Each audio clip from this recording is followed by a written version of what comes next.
Good morning, and welcome to the Rock and Roll Real Estate Hour starring Gary Rossignol of RE/MAX Preferred Group. To be part of the program, dial 513-563-1480 to get your answers to questions about your home and property. That number again, 513-563-1480. Now, here's Gary. Some sources say this quote comes from John Lennon, but I can't believe everything you read. But anyway, here's my story. I like this story. When I was 5 years old, my mother always told me that happiness was the key to life. When I went to school, they asked me what I wanted to be when I grew up. I wrote down happy. They told me I didn't understand the assignment, and I told them they don't understand life. I knew you'd like that one. That one was special for you. My guest this morning is all about being happy and enjoying life. He's a longtime dear friend, mentor, coach, father, grandpa, soccer enthusiast, boater, teacher, and all-around great guy. But I'll let him tell you. Please welcome my dear friend, Tim Burgess. Oh, thank you so much, Gary. Getting a standing ovation. We woke him up. We woke them all up. Let's throw a whole bunch of energy at them. I'll tell you, Tim, when you walk in a room, your smile just lights up. I can't be anything but happy when I meet you. You know what? I appreciate that.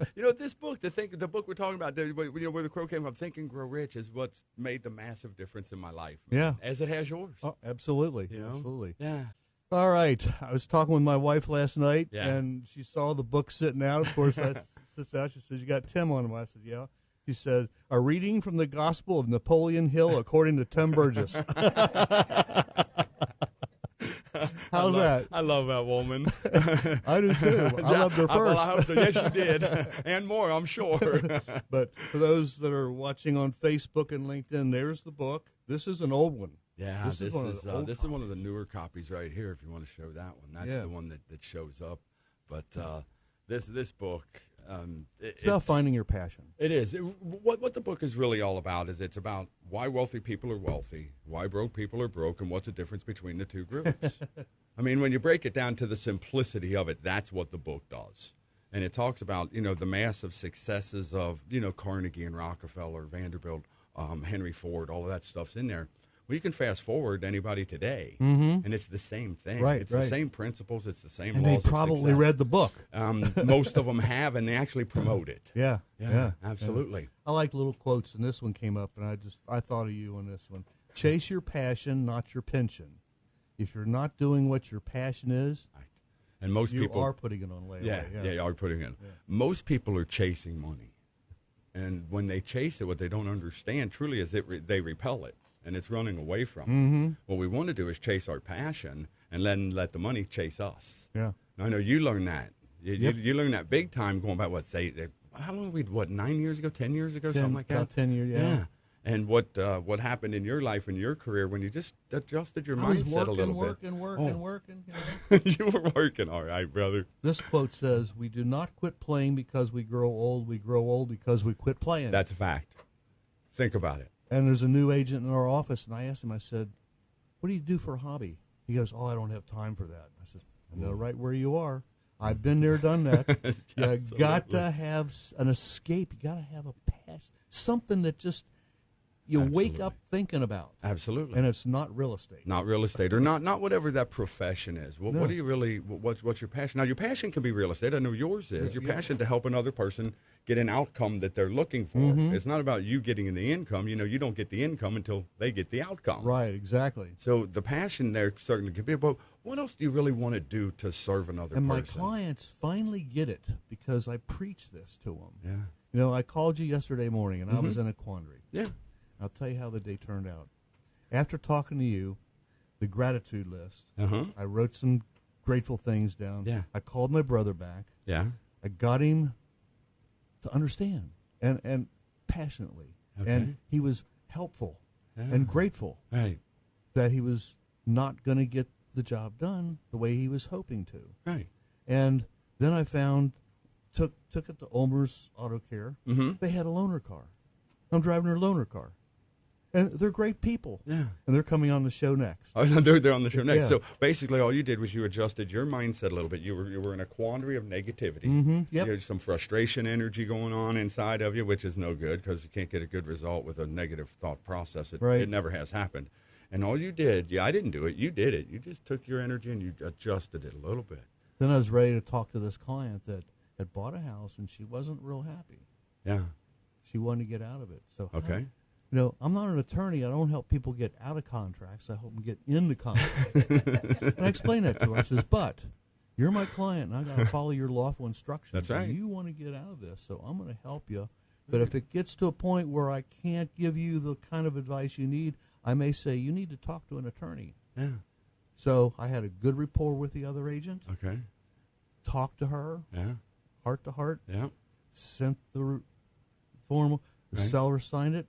Everything's good. Yeah. So you took your energy, you calmed your energy down. You got a clear image on the screen of your mind of what you wanted to create. In other words, your mindset got adjusted. Mindset being the foundation of everything that we do. No, I called and talked to you. Well, I appreciate that, but you're the one that adjusted your mindset. Thank you. But it's in this book. Yeah. Everything we just talked about is in this book. Yeah, and I've been in this thing 29 years every day.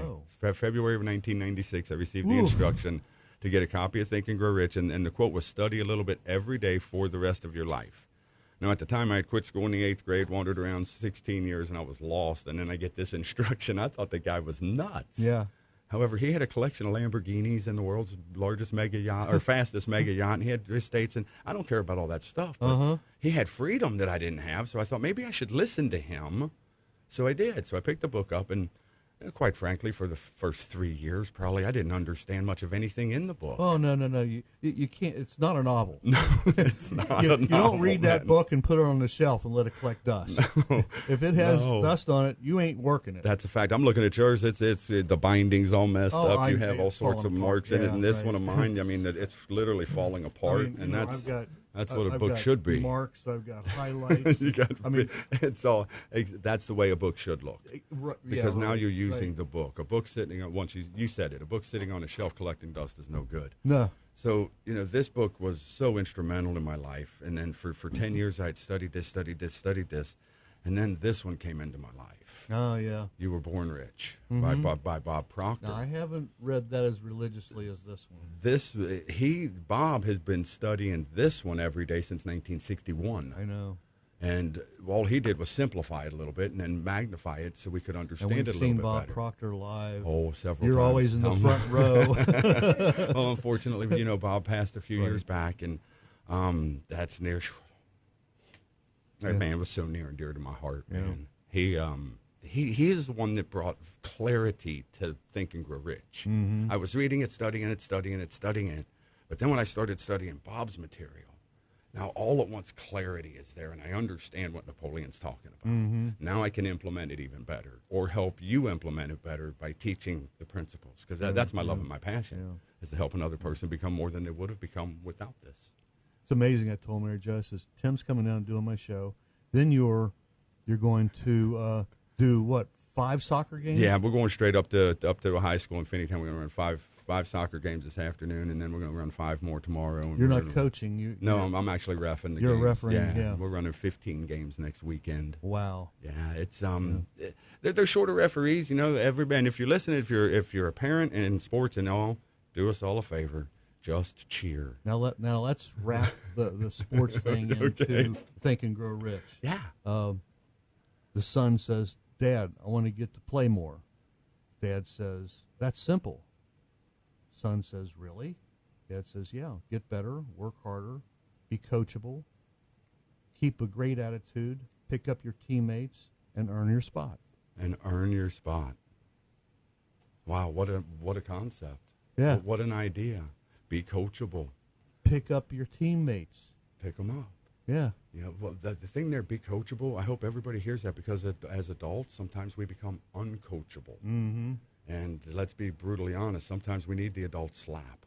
Yeah. And I don't mean that physically, obviously, but sometimes we need the adult slap. Yeah. I need it from time to time, no question.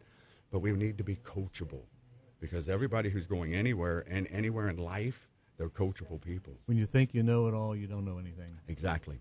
And you're actually hurting everybody in your environment with that attitude.